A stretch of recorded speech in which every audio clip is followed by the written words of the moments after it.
What's up, YouTube land? Welcome to another video with me and my Evo. Today we have good news to talk about, which is always a very welcome change. I'm driving the car. Can you believe it? I drove it to work today. I just drove it about 80 kilometers north from where I live, and so far so good. We've got a lot to talk about, and I know you're all busy, so let's get to it.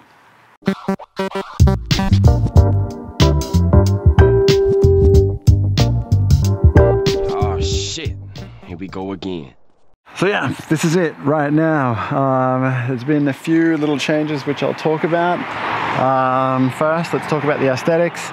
The wheels, the R33 GTR wheels, I finally got around to sandblasting and powder coating them.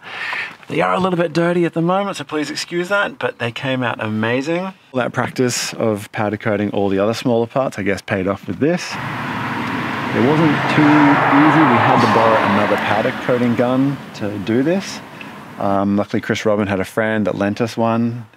Chris Robin's one was just didn't have enough static charge, I guess, to do rims. But the one we used worked fantastic.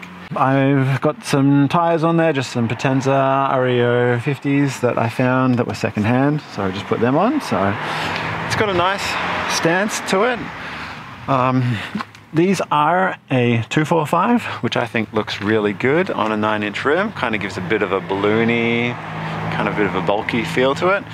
And I really like 17s on the Evo, but we'll see how these go. I might change it up later on. Other than that, front bar is on. I've polished the headlights. I've given everything a nice, good clean. This front carbon diffuser, or whatever you want to call it, it was not looking so good. If you remember, maybe from the first videos you may have noticed, but it was very faded and very scratched.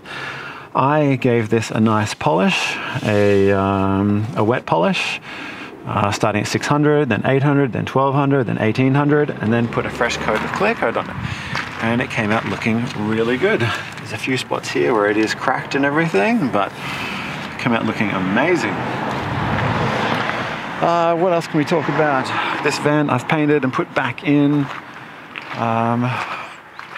What else is there? The rear spoiler is bolted on. So yeah, the car is looking fantastic, exactly how I always wanted it to. But one thing you may notice are these. So no number plates as yet. But what I have here is a little thing called prøveskilt in Norwegian, which basically translates to trying signs, and that is precisely what it means. It's basically trying plates, so I can try the car from this date to this date. Basically how it works, you go into a transport department or DMV, whatever you want to call it, from wherever you're from. I give them the chassis number, tell them the car, I tell them the date and where exactly I want to go and what time I want to go, and why I'm doing it as well. So the reason we are driving this car today is I'm going to my friend Doug's workshop, and we're going to do a wheel alignment and just go over the car to make sure we just check a few things. So, but very cool that I was able to get this. So super easy. It costed like 350 krona, which is like, I don't know, $60 Australian or something, and I can drive the car for the day, which is awesome because it means I can try it out finally and actually give it a thorough drive and see how it's going. And so far, it's going really well.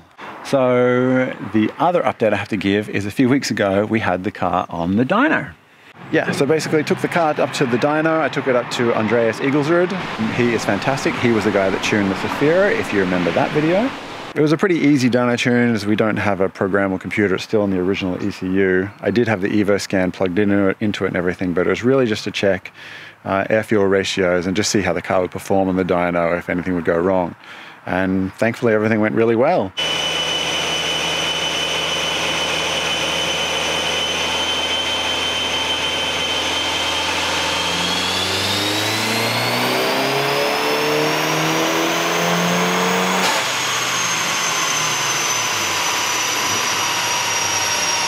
That's the only source of heat here.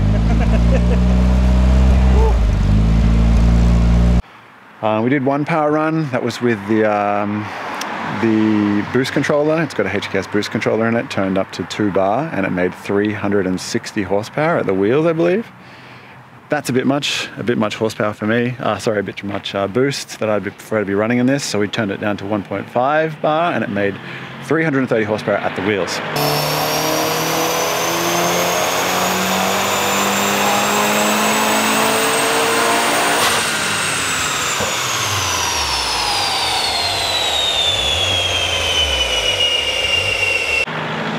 Now, for me, it wasn't really about the horsepower. I'm stoked with that horsepower. It's great. It's a very nice linear power curve as well and nice torque, so perfect.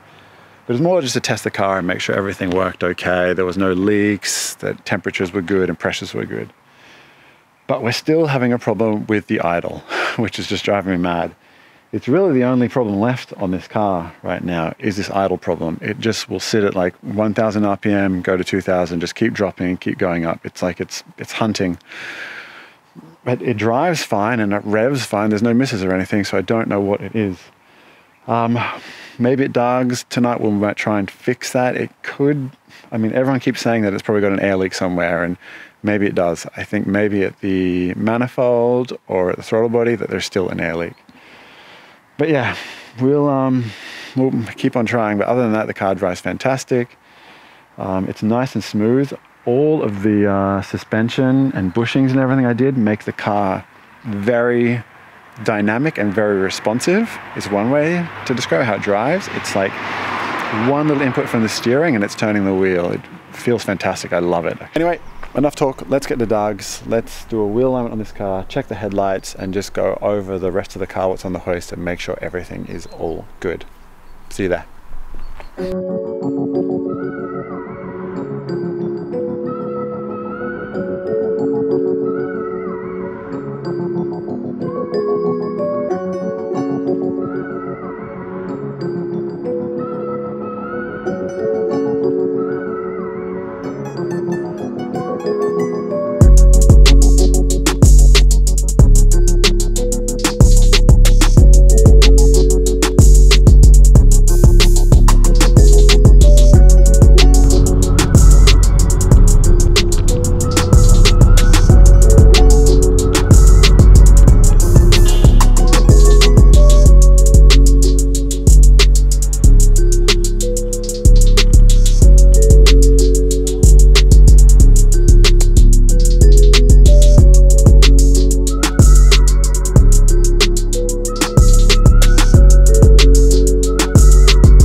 Okay, very happy.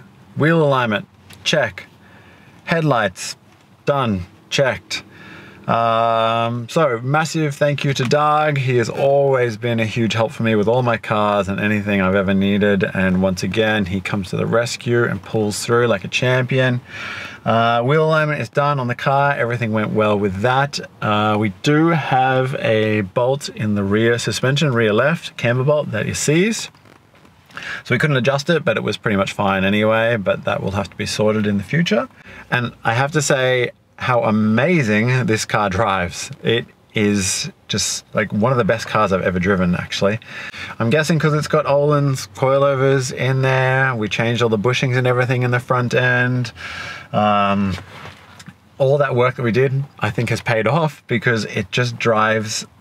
It's hard to describe. It's just like dynamic, like so much response as well. Like any input you put into the steering wheel, you can feel it at the tires, basically. It feels really light as well. It returns back to center perfectly. There's no shakes or anything either. So absolutely stoked with that.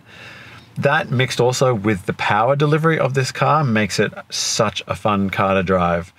So driving up to Doug's, there's some nice hills and everything there, and that was really, really joyful. Man, it's just so good to be driving this car after all the work and everything we put into it. So happy to tick a few things off the list. We really only have a problem now with this idle. I don't know, everyone seems to have an idea on what is causing it. I'm kind of lost. It's either a boost leak problem, or Doug mentioned that maybe it is that we have the oil breather. One of them is meant to go after the airflow meter, so maybe that is causing the problem. I'm going to do some testing with that tomorrow, just hook up a hose to that and see if it changes anything.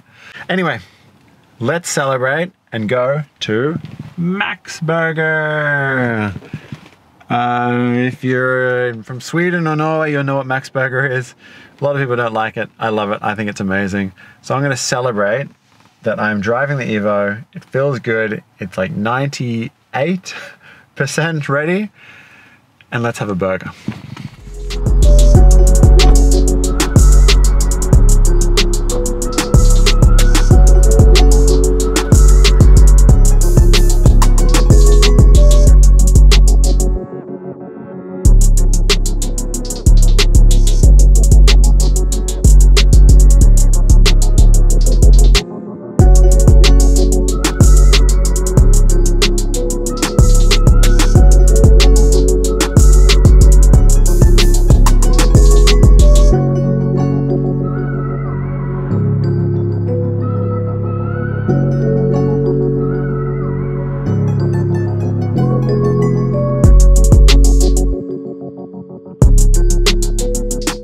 Taste of victory meal after having the Evo done. I kind of shat myself when I walked out and saw that there was a police car, but it's like a military police car. Someone can fill me in on what that actually is. But I'm legal. I got my prøveskylt, so I'm allowed to drive. Let's start this puppy up.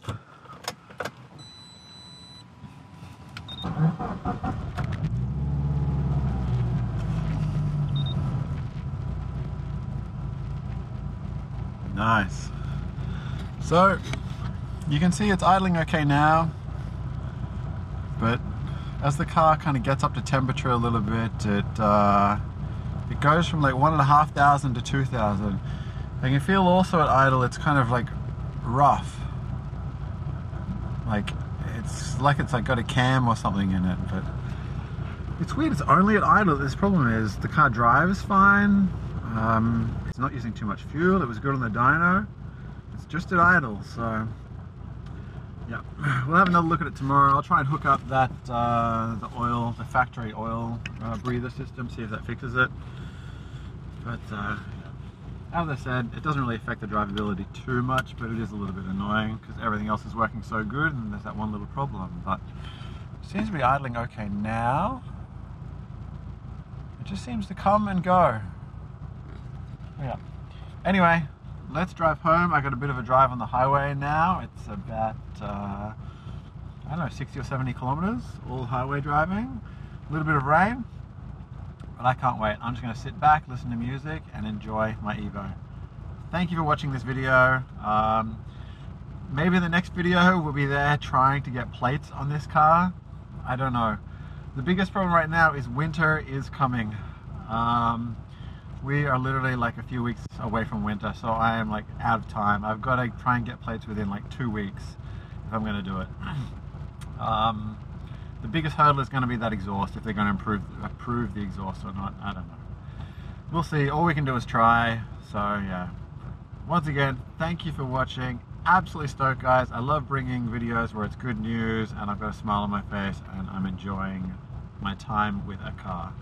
Loving my Mitsubishi Evo. I've pretty much made this car mine now. I've done so much to it. It feels like my personal touch has been added to this car. Stoked. See you in the next video. Thanks for watching. Bye.